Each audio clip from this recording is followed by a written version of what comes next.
Resilience is simply mastering the art of survival. Hinahanap po yung maabot laing bagyo, so bahala na. So, I survived last year, I will survive this year. Fasad lang din nga ang mga Pilipino, they accept their current state of being, pero in reality, they are actually suffering. They also know that they have been oppressed. We cannot take away from people their ability to survive, that they're resilient.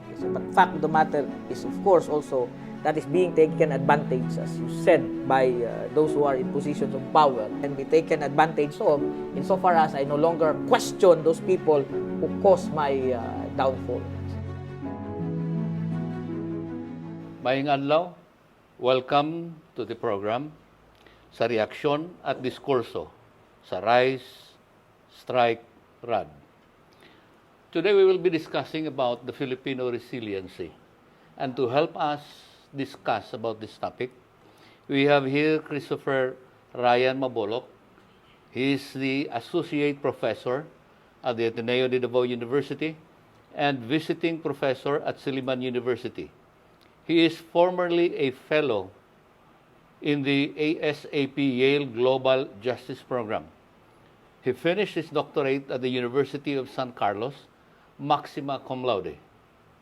He obtained his MA in Applied Ethics at Linköping University in Sweden and the Norwegian University of Science and Technology.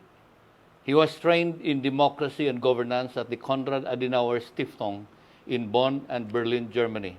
His fields of expertise are applied ethics, political theory, Philippine democracy, and bioethics. Professor Ryan Mabolok, thank you very much for coming. And it is a pleasure indeed to have a person with your stature to be our guest. It's my honor and pleasure, Sir Alex, and to all our listeners. Thank you very much. We will be discussion na nato kining pulong resilience sa mga Filipino. We have been known as a resilient Filipino people. Sa Tagalog, matiisin, at sa Bisaya is mapailubon. In your own words, how do you define resilience sa mga Filipino? Is this a cultural trait, a survival mechanism, or both? Well, resilience is simply mastering the art of survival. Two things. First, there is the individual. The individual has that indubitable spirit. You have the will to survive, primarily because as an individual, we should be rooted in purpose. And whenever there is an adversity, we feel that we must possess the courage to be able to overcome these trials and struggles. So meaning to say, it is our courage that defines us as a human being. But secondarily, however, being Filipino, we're different from the West. In the West kasi, you have the individual as the highest value. In our country, we are a communitarian society, so there is that collective aspect.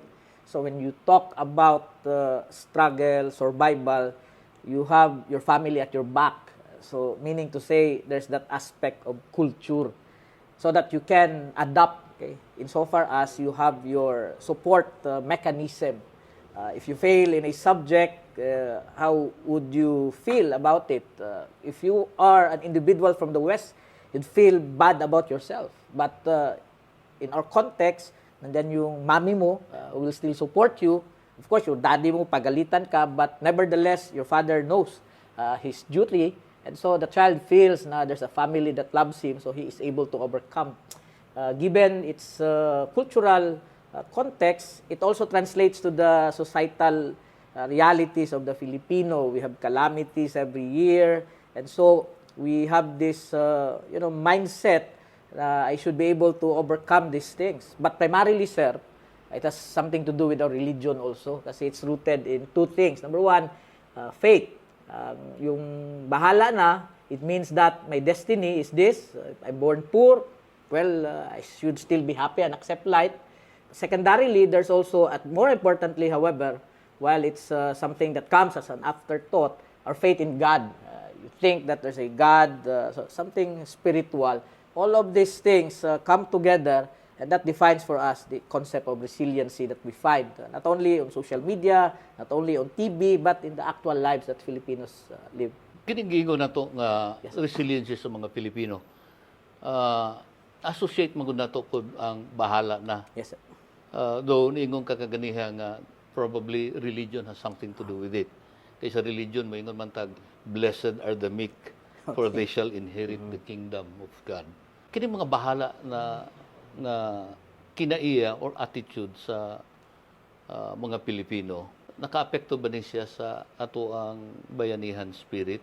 Ug unsa ang imuhang nakita labi na sa psyche karon sa mga urban poor o sa middle class sa karon nga panahon? Well, we are visited by at least 20 typhoons annually. So, given that, and if you realize that you're still alive, it means that it makes you feel strong na maraglig-on ka kay walay mabuhat ni sa imo. So, kung naana po'y maabot laing bagyo, so bahala na. So, I survived last year, I will survive this year. Primarily, it empowers the spirit of the Filipino. Now, however, it is also important to realize that this concept of bayanihan, okay, comes from two words, bayan and bayani. So bayan means that you have a lot of volunteers whenever there is a disaster, there's an emergency. Sa mga barangay, you have fire volunteers, you have emergency disaster volunteers. So kani siya nga spirit, it enlivens the Filipino because we have a collective soul. On the other hand, the bayani, there's also a sense of self-gratification that I'm able to volunteer and contribute something despite the fact that I get nothing from it. So it makes me feel important, valuable. But in a way, resiliency also, if we must come to think of it, parang it's overemphasized. Okay? So the overemphasis somehow has this defeatist attitude. Kasi to be resilient actually is, number one, you need to adapt to these circumstances. But to be able to adapt, you must also have not only a positive mindset, di lang sa thinking, positive action also, which means that you need to reorganize, which implies that when you reorganize yung mga proseso, mga networks, resources, you should be ready so that when the next disaster comes, the same thing will not happen again. That's what we lack as So, Filipinos. doon ay mga kritiko nga niingon Yes, na ang overemphasizing ning resiliency sa mga Filipino, usahay mo resulta sa pagdili na lang nato paghatag og enough nga attention sa mga problema nga nakita nato karon sa atong palibot. Usaw na to define karon sa kanabang healthy nga resiliency o katubang resiliency nga bahala na mo diha, hindi na ko mo appeal. Well, mabuhi na ko. That's a correct observation. From my end, I'd like to define or describe resiliency in two ways. There's what we call a weak type of resiliency. So this is the negative type of resiliency. It still has this positive outlook in life, this positive mindset, but despite my own personal strength and will, I do not do anything about the circumstances, my own life. I don't really make the right decisions in order to avoid the same type of situation that I was in. There is, however, what I can consider as a strong type of resiliency. In this strong type of resiliency, it's a positive type of resiliency because I do not only adapt to the circumstances. Kaya murag kanang bamboo grass, sir ba? So it's a grass. It is flexible. Okay? So resiliency is the ability to bounce back from your adversities and struggle. But we must understand that to be resilient, you must be rooted in something that is strong. These are the principles, the values that we should be able to embrace. Meaning, we should be rooted in a sense of purpose. Okay? So meaning, if I'm a father, my children get sick, okay? And it's difficult. Wala ko pampalit tambal, then how will I go about these things? But if I'm rooted in purpose, I'm a parent, I must be responsible. The next year, when my child gets sick, I'm ready and more aware of how I must do things. So meaning, there's a sense of maturity. I think that's what we Filipinos lack. Okay? We haven't developed that strong type of resiliency, the sense of maturity. We always come unprepared, despite the fact that, when typhoons arrive, they can cause havoc and problems to Katawa ra man people. gihapon ta. Pagkatawa, because that's our trait. Actually, it's a facade. Facade meaning hilig ta magtago-tago sa kuan bisag daghan kay problema, murag wala jud kay kwarta, pag abuti mo hilas kayo, daghan nimong alahas pero fake. So all of these things contribute to that false sense of understanding, toxic optimism. According to Mick, when we talk kanina, so toxic. You still are happy going to work despite the fact na gamay mong sweldo. You still are happy and glad when you teach your students these things. Although, gaaway ka sa imuhang asawa, primarily because we want to show faces. And that hides the reality that we are But actually basically, in. sometimes you see it as a good thing. It's a good thing, but only to be at ease but despite only all the temporarily siguro, sir. So ang mga babae, for instance, biyaan sa ilang uyab, medyo hilak man jud na sila, pero mukatawag gyapon bisan og sakit. That's what we are. Bisag walay hikay, malipayon ta, we say our family is here. But in reality, if we look at data, Filipinos are suffering. 2.4 million families live below poverty line. 24 million individuals in the Philippines are poor.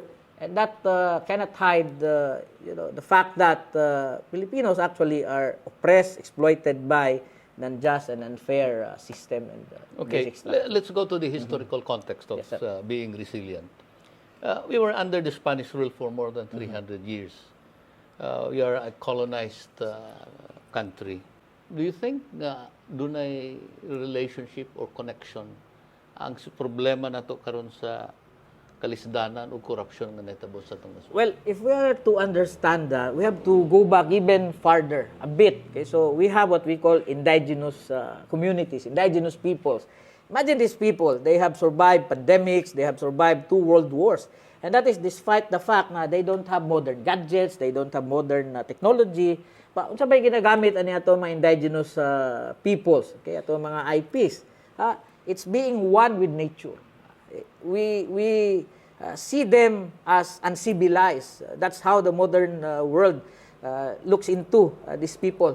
But in point of fact, they are more resilient than the modern man. Kasi ang modern man is so much engrossed with the lifestyle of the West. It's so much engrossed with capitalism.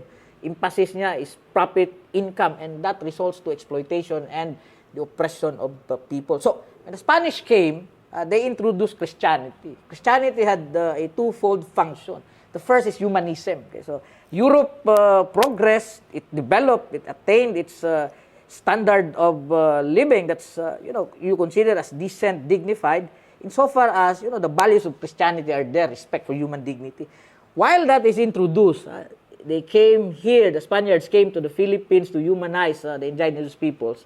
Fact of the matter is that they came here to subjugate these people para paimuslan ang mga kantong nauna diri nga mga Pilipino. So, religion had a twofold function according to Carl Gaspar. Okay, so it demonized the religious, the belief systems of the indigenous people. So, which means that ang mga pamaagi therefore sa West, mga itong gi-embrace individualism, paghatag og kapuslanan sa mga material na butang, then ultimately, that led to our own self-destruction. Kaya nahimo naman tayo individualistic, hakog, and as a result, we have lost sense of our community and oneness with nature. Maka-create og confusion sa Primarily, sa sir, tuwa. kada pamaagi man gud na para mapahimuslan pod ang tao. So, Yeah. kung ang Pilipino thinks na he's resilient, so the idea there is even if he has a bad government, a corrupt government, he'll think that it's okay. Yeah, despite nga nausab naman ang panahon. Yes, sir. Ang mga Filipinos nakakita na magid unsa ang kahimtang sa West, Yes, sir. unsang kahimtang sa so nanatay standard Yes, sir. of what should life be economically, politically, and socially. Why is it nga lahi gud ang Pilipino? Well, we have a bad government and we have been electing bad leaders, except for President Duterte, who was strong and who introduced radical reforms. Most of our leaders actually came from, the type of patronage politics that has defined the Kanang country. nakita nato sa gawas. In fact, everybody wants to become Yes, sir. a citizen of other country. Yes, sir. Kay mao to siya nakita niyang ideal na kwan. Wala na siya mo change ato. Wala, sir, because our institutions are weak. We are characterized as having strong demands but weak institutions, according to Paul Hotchcroft. So, ang kini nga ideya, murag, ang sa akong na-mention ganina, fasad lang ni nga ang mga Pilipino, they accept their current state of being. Pero in reality, they are actually suffering. Sa akong tanaw, Sir Rabi, because they also know na they have been oppressed, they struggle. Pero ang maka-voice out niya na primarily, those people who belong to the middle class, maning medyo banha sa social media, the educated, the youth, because they understand, they reflect, they discern. But the powerless, those in the margins, those people who do not have the means to be able to express themselves, kung makita nimo ang news feed ni ining mga tawhana, well, naa sila dito nag-inom, naa sila dito nagtabi, naa sila dito nagchismis, despite the fact na gibaha na ilang balay, ang bata na dito sa kanal, hapit na malunod, pero sige gyapon sila istorya about aning mga artista na makita nila sa TV. But the reality is that this is actually being exploited by those people who have the power to manipulate their minds. When you come to think of it, sa taas mga panahon, we've been under different rules of different presidents. Nakita nga na ay mga presidenteng maayo, Yes, sir. ay mga presidente nga dili maayo. Pero na ay mga gawas sa mga calamities nga moabot sa tuwa, we still recover. Ang mga Filipino, moingon man sila nga moabot raman ana, it will just come to pass. Well, Mahulat man na siya inigabot sa higayon. So karon nga naay mga korupsyon nga nagakahitabo sa atong nasod. Ang mga reaksyon na lang gihapon tong uban nga hulaton na lang po nato kay makuman ra man na siya. well, resilience involves what we call processes, networks, and resources. Okay, so let's cite Davao City for instance. If there's a disaster that ensues, say as a matter of example. Okay, so we have processes. What are these? Your barangays. Okay, they can of course get an access to their own calamity fund. Okay, there's the city. It also has LGUs have their calamity fund, and you can use that. Networks. Okay, so you have DSWD. You have government agencies. You have the police as an organization. We survive because of these institutions. Okay, so not just the individual. Because without these institutions doing their job, you wouldn't be able to have, this idea of survival. But primarily, and more importantly, resources. Government resources, dagdag utang. But without the resources that you provide to the people, I don't think these people will be able to overcome their adversity. So, as I've said, it's just a facade na ang Pilipino is able to survive. Fact of the matter is that we have institutions set in place. And so the problem is when you have bad institutions. If they will no longer work, if people will no longer volunteer, it will put people at a very difficult Now, situation. given the present situation sa atong country nga, Yes, sir. I think it's no longer a problem but it's a crisis sa Yes, sir. corruption. That's right, sir. Nako naman yun siya kaayo. Dili kaha nga ang resiliency sa mga Pilipino sa tanan nga mga kuan gitan-aw ni siya sa atong mga leadership o sa atong mga leaders, sa ato ang mga politiko nga manghawat sila, anyway matagaan lang ang mga tao, okay naman na siya. Well, from my end, corruption is not only because people are indifferent to it. Okay, so corruption really is about power. Okay, so there are people who are in positions of power. They realize that there are gaps in the system, these loopholes in the system, and then the lack of moral integrity when it comes to other public officials. They take advantage of that.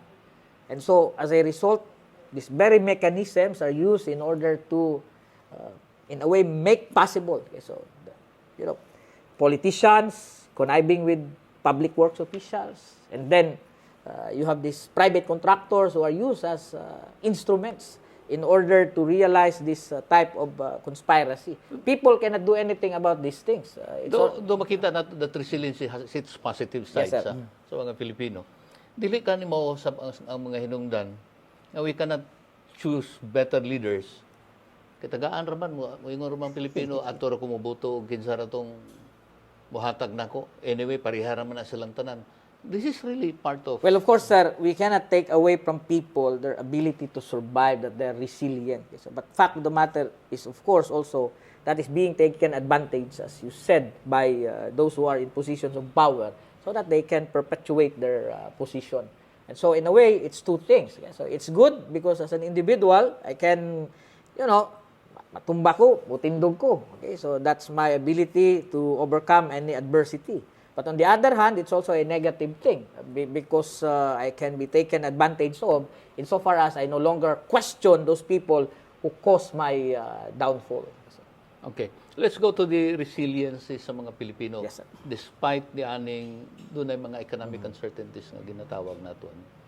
Can you give us an example of giunsa sa mga average Filipino sa siging saka sa presyo, di maging moabot og 20 ang bugas. Giunsa nila ni sa pag-survive. Naningon ta nga naglisod man yun ta, but yet they are surviving. Giunsa pag-survive. I think, sa mga sir, Pilipino? because we are a communitarian society, the highest value in our society is the family. And it is that love of family that keeps our society intact. Okay?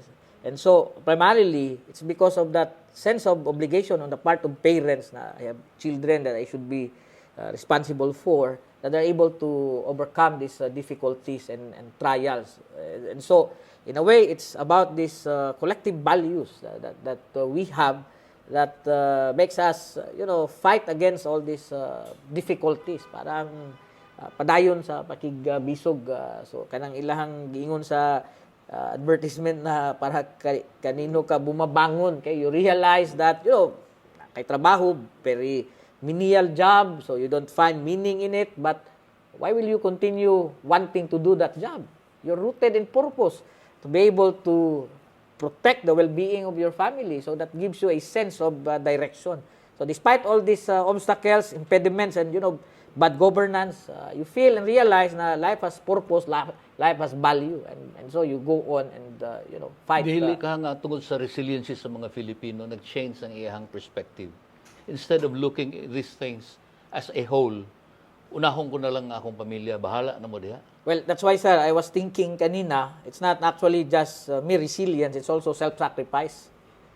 So, OFW, you leave your Correct. family, miss mo yung mong asawa na gwapa, di ba? So, yung anak, di na mo makita, pagpadako ka nila, di na mo magiyahan. So, you're making sacrifices, huge sacrifices. And it's not mere resilience. It's a big commitment on the part of someone to sacrifice oneself for the well-being of his family. Muna ang tanong gusto niyang mo-survive sarili.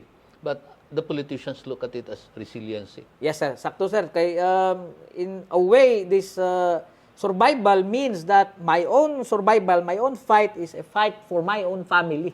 Okay? But, politicians take notice of that and they take advantage of this situation. And for that reason, Filipinos cannot go beyond that mode of self-survival.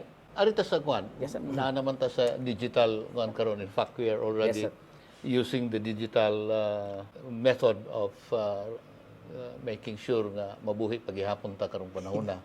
In fact, a lot of Filipinos karon gamit na sa digital para mo-sustain sa iyang kuan. Na mga freelancers, mga nagagamit nag-e-commerce sa ingon ani. Sa pag-atubang sa economic kuan, makatabang ka ni siya sa ang resiliency sa mga Filipino using the digital economy.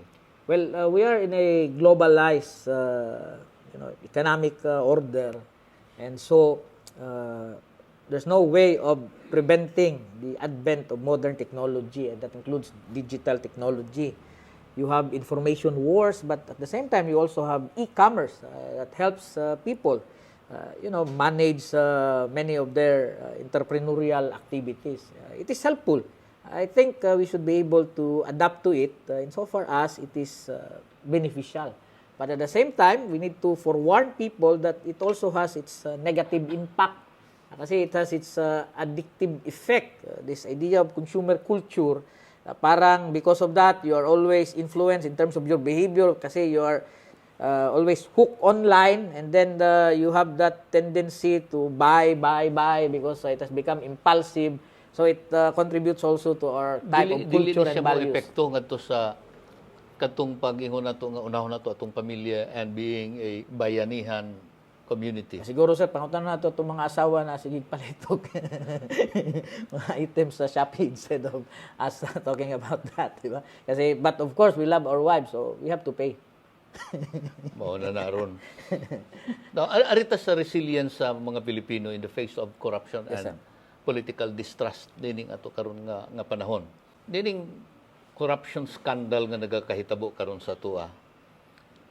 Ma-feel nimo nga ma-feel daghang mga taong moingon nga sila ra man gihapon, sarsuela ra man na nila, sila drama ra man na nila.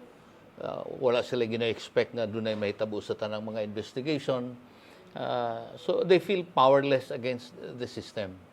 Now, unsay mong tan-aw nga ang mga tao sa ingon ni ani nga panghuna-huna, how can they develop that resistance to the present na kanang active nga resistance sa sitwasyon karon? Tungod kay moingon man lang sila nga wa man lang mahitabo, but they do nothing. They just comment. Sometimes they join the mga rallies, pero wala gyud to siyang aktibo o personal nga commitment to really face this squarely and probably move this community forward to end the corruption in the country. Well, I don't think, generally, we cannot underestimate the power of social media. It has caused the revolution, for instance, called the Arab Spring. Okay? It has toppled dictators, and of course, as a result also, Syria was destroyed. The recent violent protester in Nepal was because of this, their government wanted people to register their social media accounts, and if they don't, then they would not be able to post or express their sentiments, and that led to the kind of resentment that has caused, so them to even burn their own parliaments. In the Philippines, our youth have very strong voice online kasi ang cellphone, the mobile device, has become a weapon. Okay? So the fact of the matter right now is what we have is an informational war. Okay? So, it's a battle of narratives, and so it is critical for any democracy to understand the changing tides. So in the past, you have the mass media, and in terms of the interest of that establishment, you have corporate interest dictating how they pursue the news. Right now, you have what you call these netizens. They are social media warriors in a way, and they can dictate the parameters, the type of battles that will ensue when it comes to these people around. Of course, there are trolls and there is misinformation and even disinformation online. But fact of the matter is that people are now aware that there's that democratic space that's provided by social media, and they have utilized that in order not only to express their sentiments, but really to tell government that we are here and we have the power to be able to effect change should we want to cause that change. Just as nalagi mo nga moingon nga dali lamang patyo ng mga Generation Z. Yes. Kuha ilang internet. That's right. the internet has become the new oxygen. So, hindi mo yan pakainin isang linggo, the child will not complain. But you cut the online connection, the Wi-Fi for 2 hours, child will get out of her room and tell Away you na mo. Mag-away na mo. Yes, that's the reality. Na-notice na to sa mga online nga mga articles, doon ay mga political satire, mga memes. Yes, sir. They're talking about corruption. Yes, sir. Pakita nimo na natoy last nga nakita nako nga giyunsa sila sa pagkabata, and then ang isa ka politiko at diyan gagunitog buhaya. So these are the things. How does this fit to the resilience na attitude or sa mga values sa mga Pilipino? Well, images evoke particular reactions. Okay, social media is different kasi because the consumer is also at the same time the producer.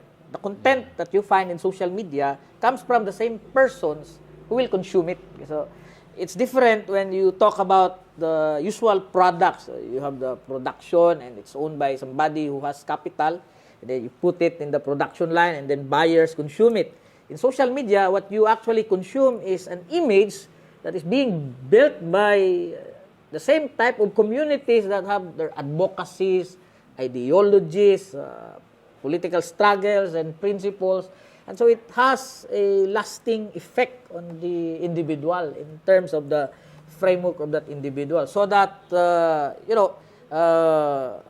these media practitioners now understand that you must control the narrative, because he who has control of the narrative has the power to determine how people will think. So that's how powerful the influence of social media is, because that will also determine the type of, algorithms that are to determine the behavior of people. So meaning to say, while social media provides you with leeway and freedom to express yourself, there is also control, influence, and in that regard, unfreedom.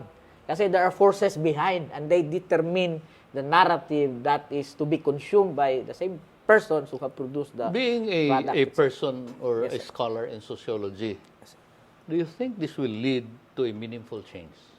Well, meaningful. Or just a mere catharsis? Well, right now, if we consider what has happened in our country, there is, of course, an increased awareness on the part of the middle class in terms of their role in democratizing society. So we are resilient, actually, not because we are resilient because we are a democratic state still. Okay? So the idea here is that at least there is that sense of responsibility. Kasi in the Greek polis, not everybody is considered as a citizen, as you may know, sir. So the idea is, to be a citizen, you should be able to deliberate. You must be rational. Meaning to say, you must be competent and capable of understanding these issues. Right now, not everybody has that ability. But because of access to and the availability of information on social media, despite that toxicity, people can participate. So that redefines the scope and limits of what democracy is. So which means that it can also put pressure on certain personalities and people, especially pag ma-viral yung critique against a particular personality. And so, in a way, so napapahiya siya. He's humiliated online. So there's nothing that they can do except, to accept the fact that people now know. And the type of embarrassment or humiliation online has an effect in terms of our campaign against corruption in a way. Kasi pag ma-label ka na Nepo baby o ma-label ka na itong mga like assets mo came from immoral and illegal means, then of course, as a human being, normally, mahiya ka naman. So Yeah, in that's fact, what happens. ngayon, all the politicians that are being involved or being Yes, sir. suspected of being corruption, they look at the social media. Nagba-viral ako, so galit na galit Yes, siya. sir. There's that cancel culture. That's the thing. And cancel culture is good if you are canceling bad people. But cancel culture is bad if you are unfairly canceling also people that you don't have any, correct information. You just put this type of information that is meant to destroy the reputation of someone. And that I think is also unfair. So cancel culture I'm is a looking at the other two-edged sword. actors of our society Yes, now, the civil society and the media, pati ang public is also demanding for accountability despite potential risk of futility. Nakita ba nimo nga karon nga despite nga ang mga tao nagsige naghangyo nga kinahanglan naay masilutan, naay manubag sa nagakahitabo sa pagkakaron.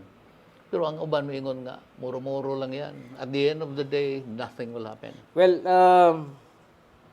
in the Philippines kasi, when we talk of politics, it's about what we call institutional clashes. Okay? I don't think that it's just one or two individuals. You have the Catholic Church against Marcos, for instance. You have these small radical movements against the Marcos dictatorship. And then these institutional classes led to people power one. Okay? So why is that? Because they found a common enemy, a dictator. Then you have moral degeneration during the time of Joseph Estrada. Yeah. Okay, and you have civil society fighting, to remove Joseph Estrada, only to be replaced by somebody who was also morally suspect. Okay, and then you have Pinoy winning because we want moral reform.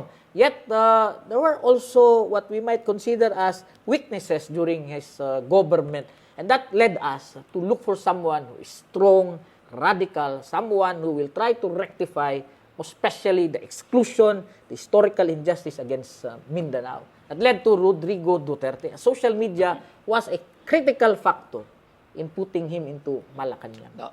Every day mo ratag maminaw og drama about corruption, nagistorya, kwartang patindaghana, dagang mga na-involved, suddenly new names are being revealed. Sa kadugayan sa sigig balik-balik nga maingon ani, dili ka feeling mo maingon mo mga murag naanad na lang ang mga tao ani nga istoryahan ni.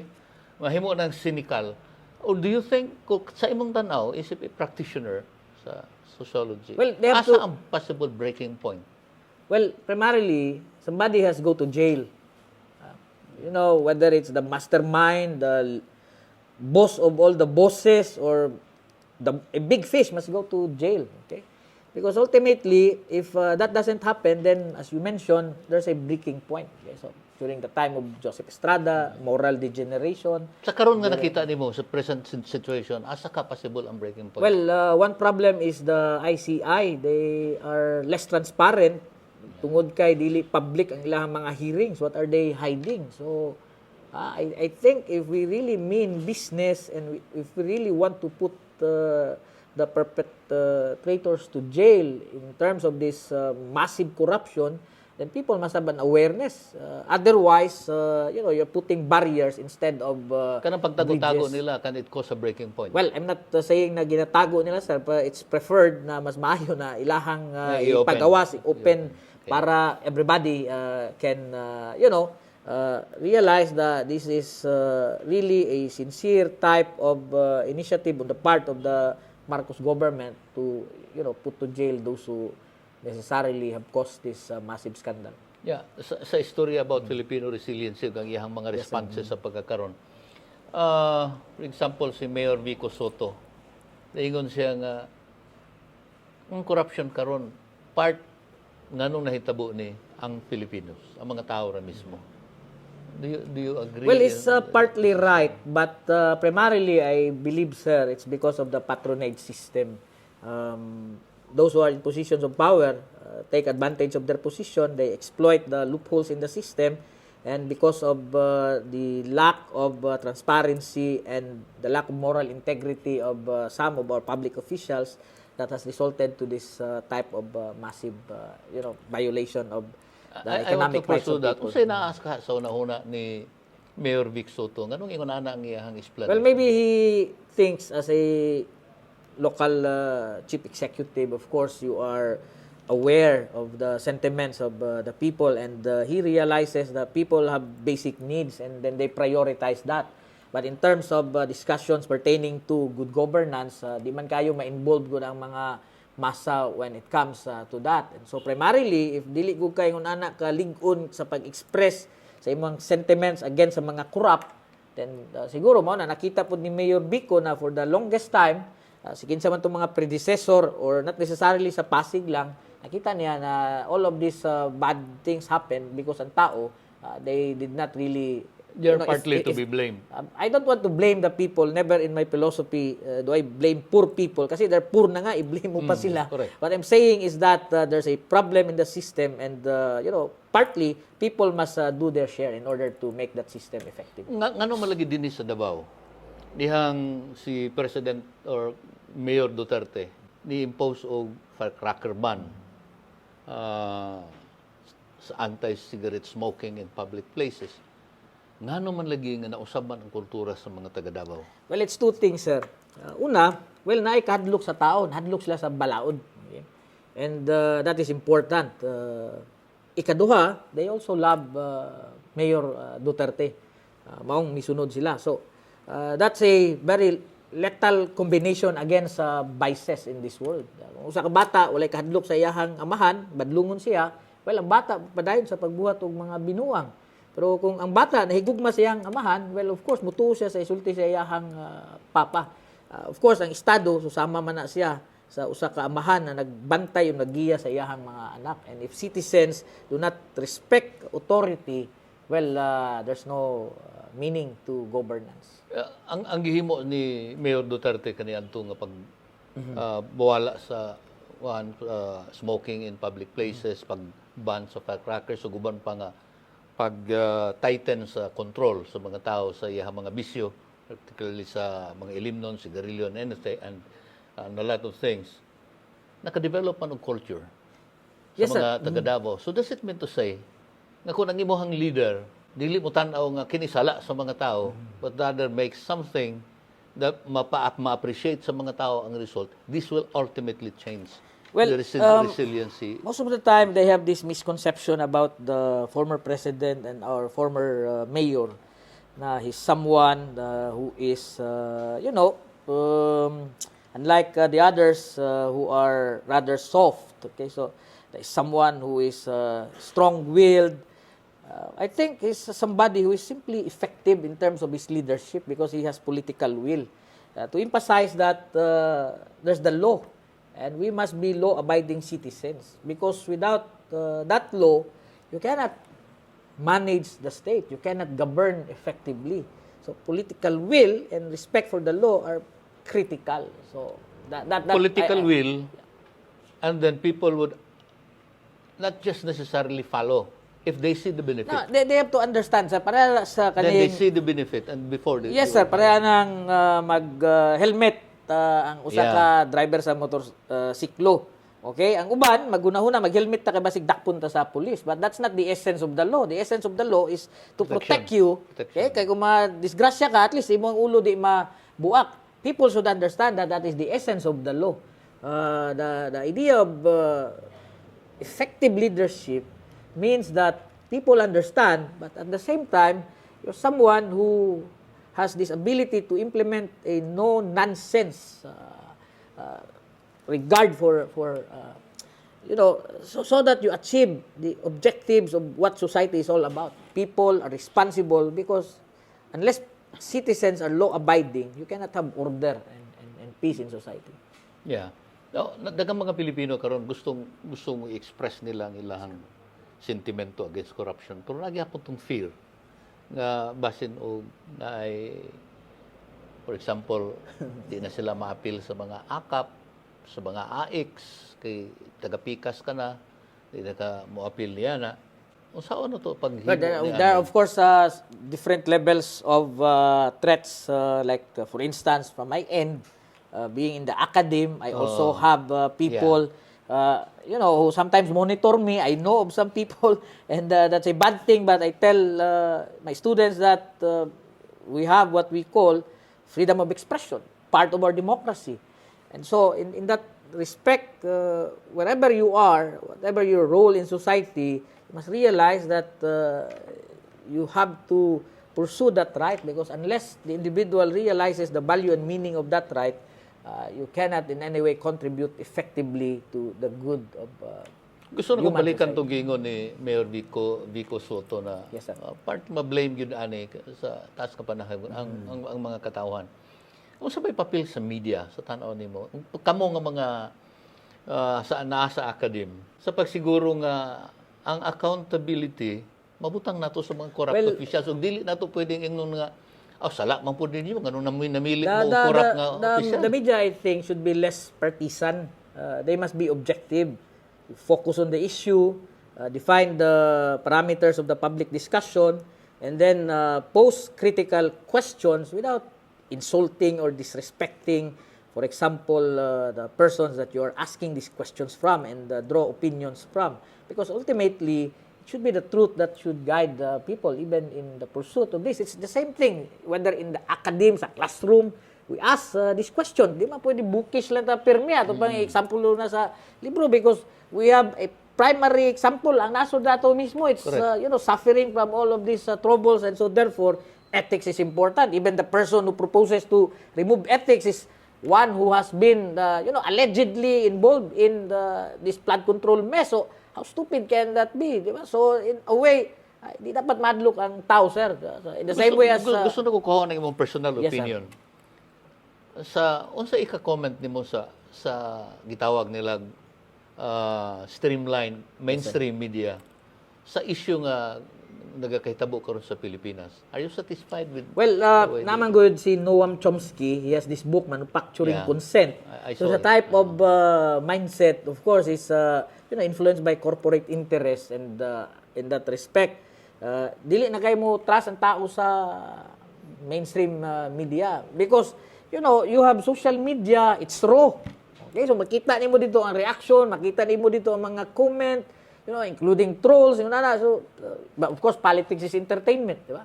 And when you listen to this kasi pag ibalita na yan siya, parang merong tawag natin na pinoprotektahan minsan yung mga nasa mainstream media without mentioning specific TV stations or networks, but there's already that inclination towards this, and so some things are hidden from the public. But when you get these things raw, social media, it becomes viral, and people can make their own analysis. Do you think ang reaction sa gitawag nila quote-unquote mainstream media nakapahimo sa mga Pilipino nga resilient sa corruption? Well, I don't think dako sila papel na sa bro. The Filipinos themselves now realize that they have a bigger stake in their lives, and so therefore, there are more Filipinos who are educated right now, or young, generation today are more aware because of the ubiquity of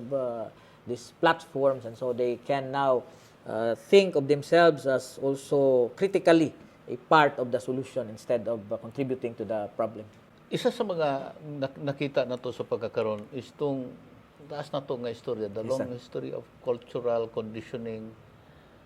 Kung sagid ang balikan ako itong trigger point sa mga Pilipino to collectively say enough is enough sa corruption. Kaya nahinumdum na ko panahon pa ni President Marcos. Everybody's asking for one until such time nga niabot yun siya sa point nga mo alsa na gyud ang mga tao. But ang dako gyud pangutana to karon sa kausaban kung kano sa og asang dapita og unsay papel sa nagkalinlain nga mga actors karon, Well, so that we can reach towards the point where people can say na ako na ang magbuot nining hitabuha, nining higayon. well, for any revolution to succeed, there must be that what we call breaking point, as you mentioned. Okay, so there's a scandal, and now it results to a crisis, and then people believe na this is no longer acceptable. We want change, we want social transformation, we want reform, but individuals alone, so even if you are well-meaning, sincere, committed, you cannot do anything. You cannot provoke the type of revolution that you're thinking. It has to be institutional. Meaning it has to be a clash of institutions. Okay? Of course, typical parlance, you have rich against the poor. Okay? But during the time of Marcos, you actually have civil society, the church, okay, the victims of these human rights violations, and even you involve the military. When the military withdraws support from the government, and that, in a way, like if we look at Southeast Asia, most of these governments are led by military juntas because they are not satisfied in their civilian government. But that is dangerous also if you have this military adventurism. So the important thing, hence, is there has to be some kind of unity amongst these different actors.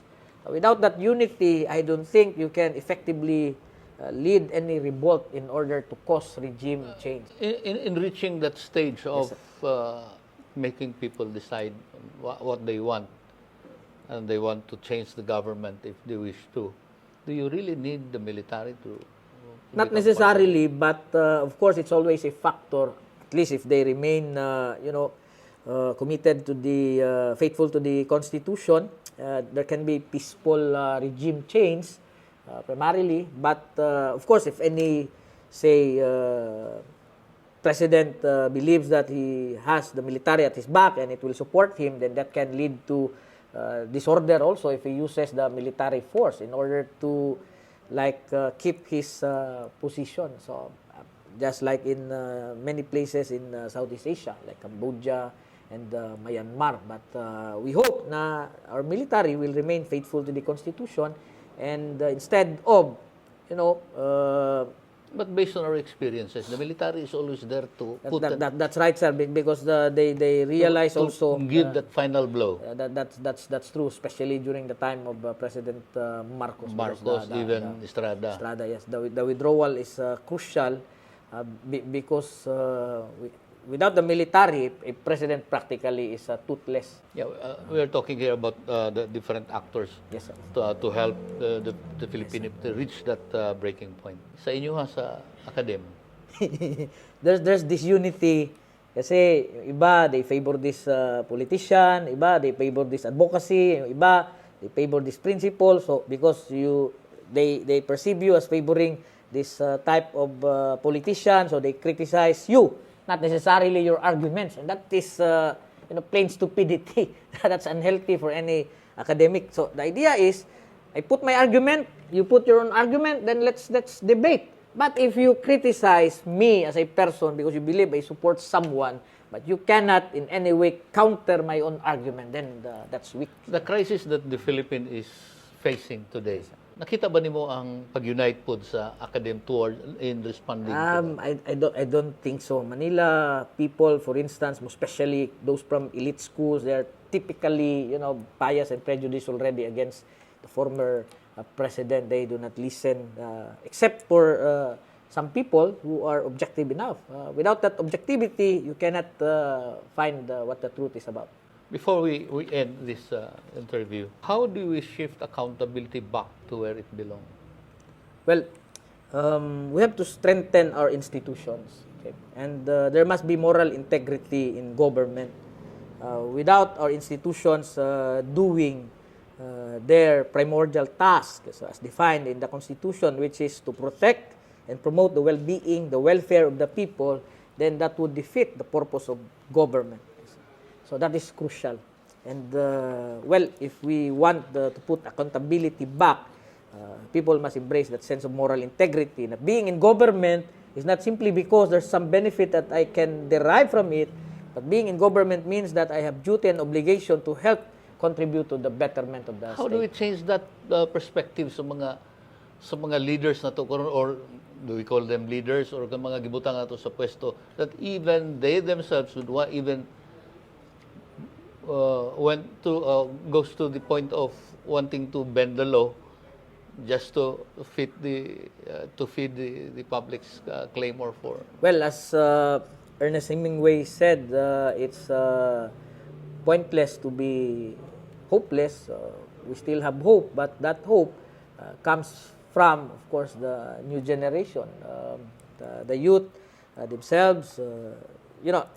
Yesterday I went to UM Digos to talk, and senior high school students had more critical questions compared to the college students, and that means that these young people are not yet influenced by bias and prejudice, and of course the everydayness of life, the priority na matapos ko itong kurso kong ito, except instead of isipin mo ano kayang maganda para sa life ko. Those things change as people grow. When you're older, of course, your priorities become more myopic, limited to your family, limited to your own self-interest. That is why we have much hope in the next generation. Professor Mabulok, thank you very much for your time. Mga kaigsuonan, daghang salamat sa inyong pagkuyog hangtod sa sunod higayon. Maayong adlaw. Thank you so much for the opportunity. It's an honor and a pleasure. Thank you, Sir Alex.